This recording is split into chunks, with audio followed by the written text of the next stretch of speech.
Hello, everybody. We are going to cover something a little bit different today, the finals of the Diving Chess Championships in Poland by Grandmaster Matthew Sadler. Hello, Matthew. Hello, everyone. Hello. And it looks like the games have started. So, Indeed. Yes, there's 2 games going on at the moment, we believe, or at least we've got moves for the second one that seems to have the first one here seems to have just started, and well, let's start with the second one. This is between Piotr Sabuk and Kamil Zida. Now, just to let you know, I mean, both of these players are international masters, so we can definitely expect a good quality game. And in the first game, Hashid Raja against Paulius Pultinevicius. These are both grandmasters, 25, 30 plus. So these are serious players basically. So it's going to be quite strong. We're going to say hi, Macbeth. Hello, lovely to see you. Hello. So just a little word about diving chess for those of you who aren't familiar. It's a little bit like what it sounds, a combination between chess and diving. So the chess board is in the bottom of the pool, and the players take turns to dive down and play a move, and they can think for as long as they like, as long as they can still hold their breath at the bottom of the pool. But if they're about to run out of breath, they'll have to play a move and come back up for air. And we will plan a little bit later in this broadcast, we would plan to show some pictures of the event as well, if we can get hold of those. But that's being worked on in the background now. So let's start off by looking at the games. Yeah, we've just lost one of the games, it looks like. But we still have the second one, so let's have a look at that. So knight f3, knight f6, c4, e6, and then g3. I mean, it is actually, I was actually thinking about it. I mean, what would you sort of think would be a good opening for diving chess? Would you want to have a quick attack? Or would you want to have a long drawn out game where your diving stamina could maybe tell? I don't know. I'll tell you what though, Matthew, these are serious players. I wonder if they've actually prepped each other's openings on the database beforehand, and I'm sure they have. Yes. Yeah. Because I think the list of players was known in advance of the tournament as well. So they've probably had ample chance to prep against their opponents. Indeed. Well, here, I mean, White's clearly going for a slow opening here, the Catalan, and Black's playing one of the most solid approaches. This is kind of the old style classical way of playing it. You take on c4, and then you go a6 and b5, and this has been around for donkey's years. It was very popular when I was a professional or when I really started being involved in chess in the mid 1980s, basically. So it's got a very good pedigree. I mean, White's got plenty of options, but Black is sort of doing fine. So, I mean, what's Black's idea? I mean, Black essentially is very happy to get the bishop to b7. It neutralizes this bishop on g2, the Catalan bishop. And what Black is desperate to do really is to play the move c5, just to get rid of this backward c pawn and also deal with the dark squared weaknesses that are around the queenside pawns on a6 and b5. Many different ways for White to play: bishop f4, bishop g5, but bishop d2 is I think kind of the old-fashioned way here. Black plays this move rook a7, slightly subtle move, but we'll see some points to it later. But rook d1, knight bd7, and now bishop a5 from White. That's the big idea. So is this a known? You know this opening? Oh, this is super well known. This is super well known. Yeah, we're definitely still in theory here, and I think still in the game will be in theory for quite a while. So bishop a5. So you're blocking this a pawn, you're pinning this c pawn so it can't move to c5, and you're also putting pressure on it. But so Macbeth, my understanding is there's no clock involved at all, and so the only clock is really your body clock, kind of whether you can hold your breath as breath for a long time. But what I've had, you have to also keep warm in the water, I've heard. So you because you're quite a lot of the time also sort of standing in one place and waiting for your opponent to make a move. You've got to keep warm. But also, yeah, sort of take a big breath before you dive down. I've never tried it myself. I've meant to. There was once when I was going to do it, but I think I twisted my ankle or something. I couldn't do it in the end. But yeah, it's you dive down into the pool. You can hold your breath for as long as you can, but I guess the later on into the game you get, the more tired you get, and also then that's also when the position's quite complicated. So I can imagine mistakes being made a bit later in the game. Good blindfold player has the edge, absolutely. Yeah. Yeah. So yeah. What they're saying is that the typical breath hold for untrained adults, that's 30 to 90 seconds. If you're with some basic training, you can reach about 1.5 to 3 minutes. Elite divers can exceed 6 minutes, and the world record is 24 minutes and 37 seconds for holding your breath. 24 minutes. You could have a good old thing there in the opening, couldn't you? Yeah. But I think that's rather unusual. So, I mean, probably, I imagine that the guys doing this are probably fit and into diving sports, I would guess. So I mean, I probably think that a couple of minutes would not be a problem. But so I wonder what happens if you you sort of fail to play a move, and maybe you just lose. I think you probably just lose. Down and you fail to, yes. So you just have to play a move and then go up. So it's like you don't want to risk your life, really, do you? Like just to play a better move. I mean, it's so players must hold their breath while making a move on a submerged chessboard. Once one player surfaces, the opponent must dive immediately. Delays are not allowed. Okay. Players must make a legal move underwater and cannot hold on to the pool edge or fixtures.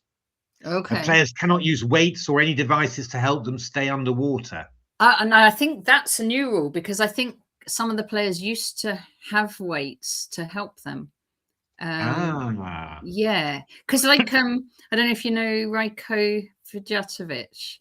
He was quite a pro, but he had all the kit, and I think he used to use weights, if I'm understanding it right. Okay. Yeah.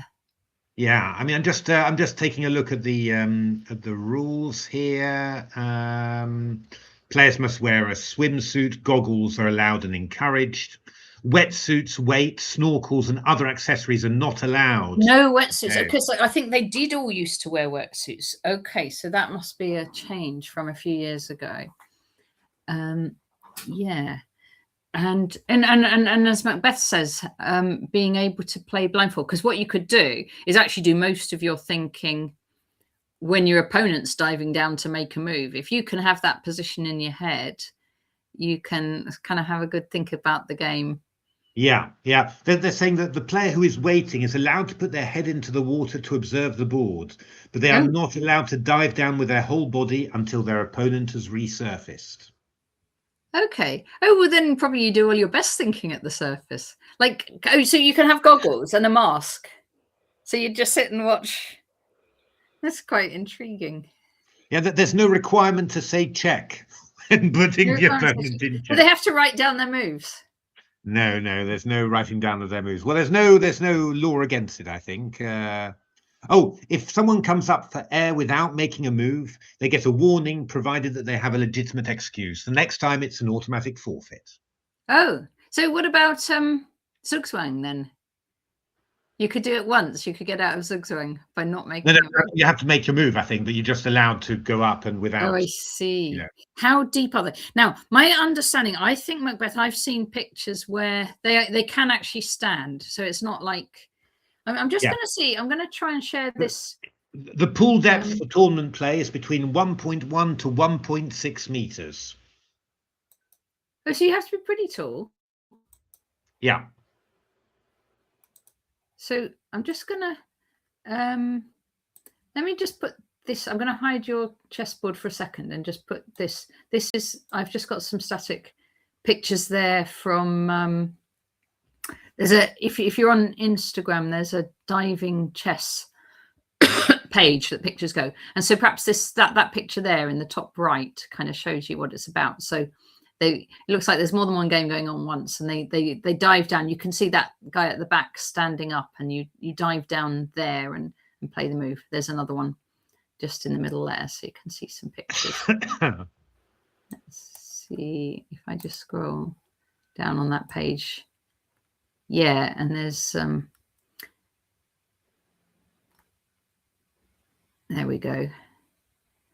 It must be useful to have colourful pieces, actually, mustn't it? I see that one with the red and yellow. That looks like you could see the position well. I don't know what happens if someone knocks down a piece, though. Well, I mean, you must have an arbiter who's underwater from time to time, mustn't you? Yeah. But okay, let's have a little look. Let's keep on going with the game. So this is all well known. Bishop e4 hits the queen, and then the reason for playing this rook to a7, you can put your queen to a8, and obviously takes here would just allow rook c8, and yeah, and the bishop is lost. So you can't actually take that pawn. Sorry, where are we, Matthew? Which pawn? The c7 pawn I was talking about. I see what you mean. Yeah, so if queen a8, queen c7, you still can't take. Oh, wait a minute. You're not... Am I not on the right? Let's put you back. Oh, wait a minute. No, wait a minute. No. Sorry, it's all got a little bit confusing, but don't worry. Here we are. Queen a8. But that's sort of a tactic. I'd hover over the board so my opponent couldn't see it. Put a shadow over the board so it's all dark. I tell you, on this stream, we're gonna think of all sorts of ways to get the advantage in diving chess, aren't we? So knight b2 played, bishop d5, knight b3. This is all well known. Sometimes white has also tried to play the move b4, a little bit double-edged, but pardon me. It does clamp down on the c5 square, but yeah. Whether this bishop... Are you up to knight b3? Because I'm not seeing that on the. Sorry. Here we are. Knight bd2, bishop d5, knight b3. Thank you. Yeah, sometimes we play b4 to clamp down, but it's a bit of a double-edged one. It clamps down on c5. On the other hand, this bishop on a5 is a bit out of the game, really, and it's not doing a great deal, really. So yeah, I mean, it's very unclear whether that's a good thing to do or not. White played knight b3 here,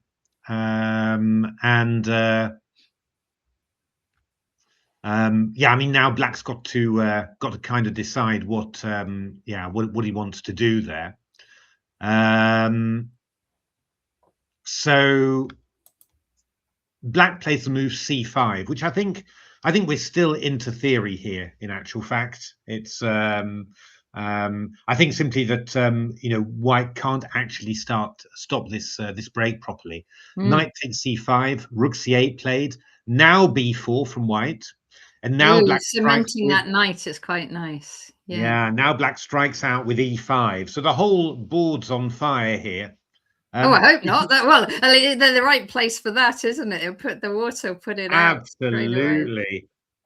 So the rooks, all these pieces attacking the knight on c5, which will obviously make taking on e5 quite a little dangerous somehow. We've also got this interesting pin of the queen on the knight on f3. If the knight moves away, then bishop takes g2. So it is all quite it's all sort of happening, really. But I tell you what, the moves are coming in quite fast, aren't they? They're coming in very fast. They must be like straight up and down and up and down. I think so. Yeah. I mean, d takes e5 played. And yeah, I mean, black's got two things he might consider. I mean, one idea would be to take on here and try and get some sort of discovered attack. It's not 100% clear that, but I mean, probably even if you just took here, you'd have quite a big material advantage there. So I guess that would not be that great. Right. Yeah. For black, yes. Black. So well, he'd have a queen just for rook and two pieces, so that Okay. wouldn't be enough. So he actually played knight takes e5 here. Is this still theory? Do you know? I can try and have a quick look at that if you give me a few seconds. Let's have a little look at all that. I also wonder what are the scores, because this is the final session, right? So they've been playing all of Saturday for qualifiers, and then it's the finals today. And the finals are meant to wind up, we understand, about 4 o'clock our time. So this must be, I'm thinking this must be the actual grand final, but I'm just going to try and look at the website and see if I've got a bit more information about how the results have been going today.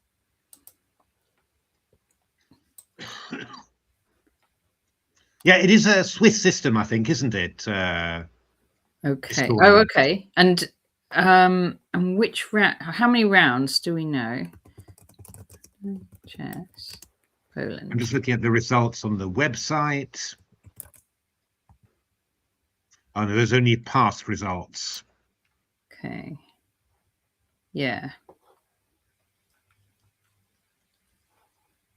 Okay.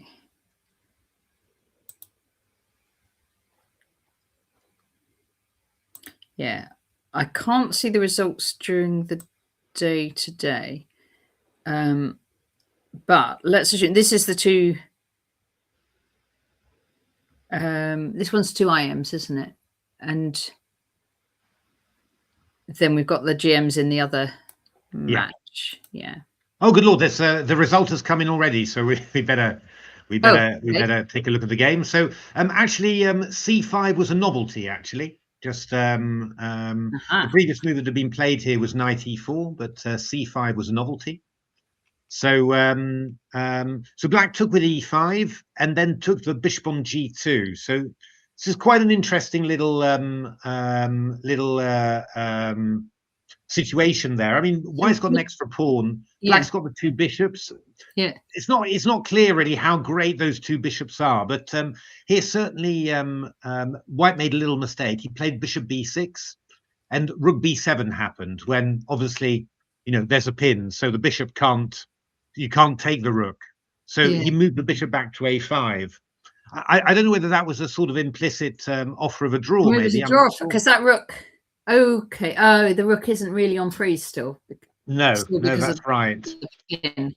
But he played queen A7. Oh, and I can see what's happening here. White played queen E3. And then black played the move H5, which is quite interesting. And you're going to see why he played the move H5. He played H5.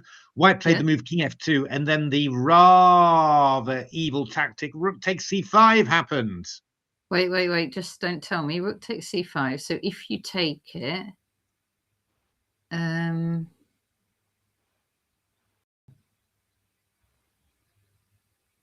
I still don't know. Oh, bishop takes C5.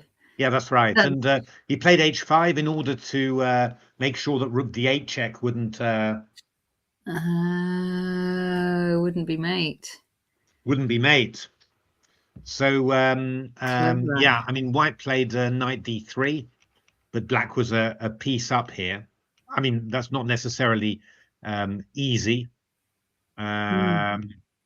So G4 played. Oh, that was an attempt at something sneaky. Actually, why didn't he do that? Actually, 97.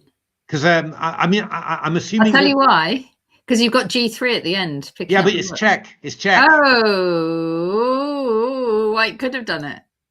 I think white could have done it. Surely, yeah. Well, maybe. Wait. Go on. So, oh no, yeah. There's no. Oh, it's check all the way, isn't it? Yeah, I mean, you could have just moved the rook out of the way. So yeah. I think this was a bit of a. This was a blunder, really, because I mean, also if you move the king out, I take with a knight, you know. Yes.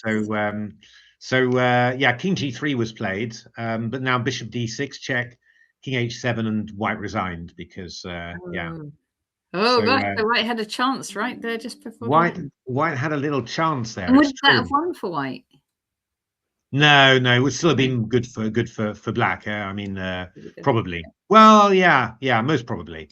I don't think you could trap this bishop, and once this bishop gets out, but I mean, yeah, the rook's active. It can get pawns. It's yeah. I mean, yeah, it's not. It's way more unclear than it should ever have been, basically. Yeah. So yeah. But okay, that worked out well for black. So a first blunder from white, and then a little blunder from black, and but it all turned out right in the end there. So that was that It game. was fast, wasn't it? So that's It was very fast. yeah. And then we had another game before, but now it seems to have disappeared. Gone. Yeah. So and that because that was a game between Hashid Raja and Paulus Pultinevicius, who are both grandmasters, but that one seems to have disappeared. So yes. Question: are they playing in a bathtub? Unfortunately not. Yes, and so swimming pool in Poland. Let's see. I can also share this page, Diving Chess World Championship. So let's just have a little look at that. Share, and we're going to keep an eye out if we get any more moves in. So Diving Chess World Championship. Let's try that. So if I share that here, so this is shows the players in this event. And so who did we just see, Matthew? We just saw Kamil Zida against Piotr Zabuk. So Kamil.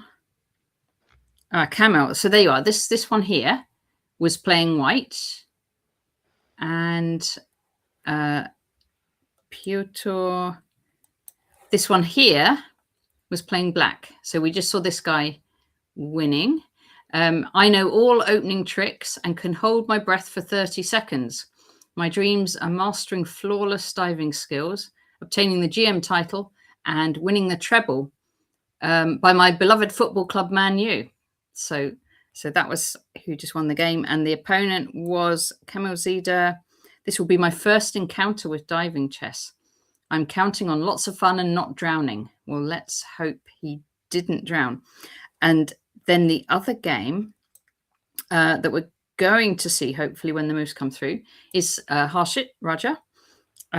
Let's do some underwater tiki-taka, as it's my favorite way to do sports. And Harshit, then you might know Harshit Raja. He often commentates on the Chess Base India channel, which is an absolute excellent channel. They commentate on all sorts of events, but always very entertaining. Can you get norms? Is there norms? Is there special titles for diving chess? That I don't think so. I don't think there's enough group of players really to. I tell you what, though, in the Mind Sports Olympiad, so there's always been a diving chess event at the Mind Sports Olympiad, and they give their own kind of grandmaster and international master titles. Oh, really? Yeah, because I got one by playing with you in the exchange chess a couple of times. If you right, okay, more than once, then you get a. So I think I might have got IM at that, and then something at the women's Pentamind as well. You probably do as well because we both played at the same time. Yeah, but from this event, I don't know if they have particular titles for this event, but these are actual chess grandmasters that we're going to see. So, yeah. And yeah, it'd be interesting to see how the quality of play varies from normal chess based on, when they're diving. Yeah, I get the feeling there are a couple of blunders, maybe due to, some hasty decisions there. I get the feeling, that's okay.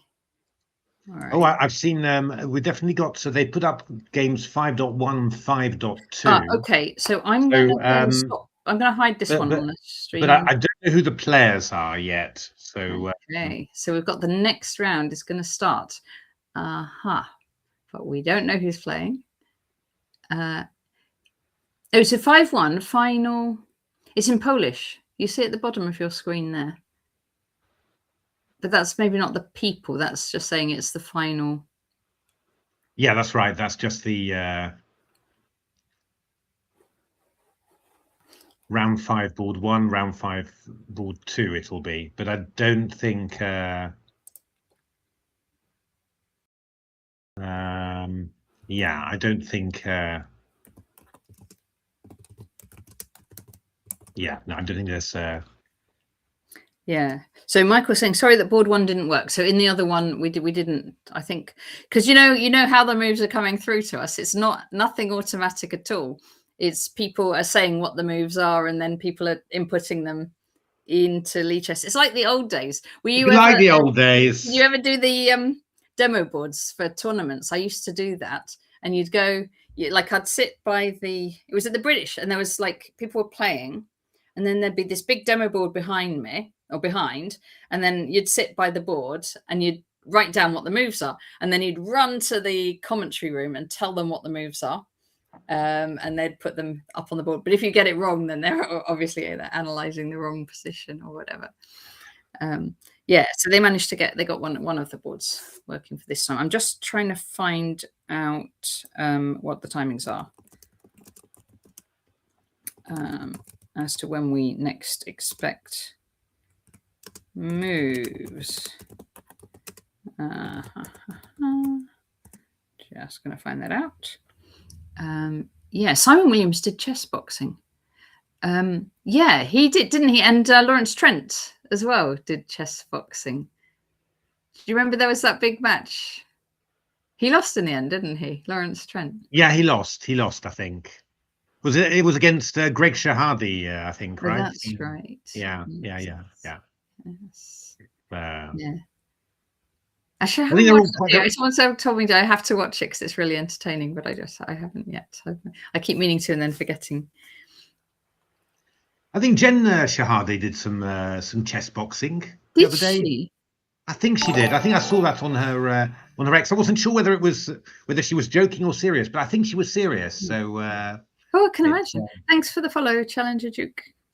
Okay, next round at 4 p.m. Okay, so that means it's 15 minutes to the next round. Well, I think what we should probably do then is stop the stream now and just come back. Yeah, that sounds like a good idea. So it'll be 3 p.m. UK time. And also, Hubert will try and send us link to the footage as well. So hopefully... Oh, that would be good. Hopefully we can have some actual photos or pictures of the players actually doing the diving. So thanks all for watching so far, and hope to see you again in about 15 minutes. Thank you. Shall I pause it? I think I'll just end the stream and start a new one. I think is probably... Yeah, that's probably simply, yeah. Probably the simplest. Okay, see you later. Thanks for watching.